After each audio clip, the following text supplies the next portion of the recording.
This morning, new attacks highlighting the vulnerability of the U.S. power grid. On Sunday, Christmas Day, 3 power stations in Washington state were broken into, 2 of them vandalized.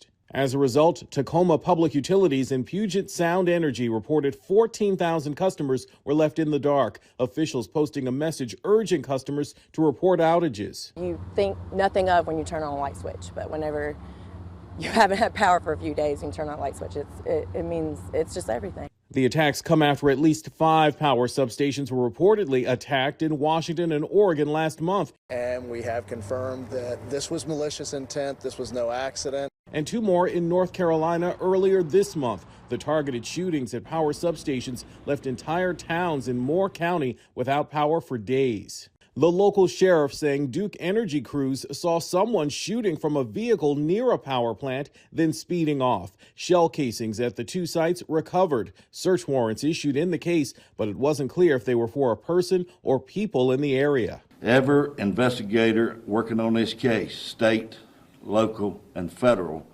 know what you want, and that's answers. Many substations are vulnerable because they're in remote areas and are mostly unattended. As for the Washington state attacks on Christmas Day, a statement from the Pierce County Sheriff says deputies are conducting the initial investigation. We do not have any suspects in custody. It is unknown if there are any motives or if this was a coordinated attack on the power systems.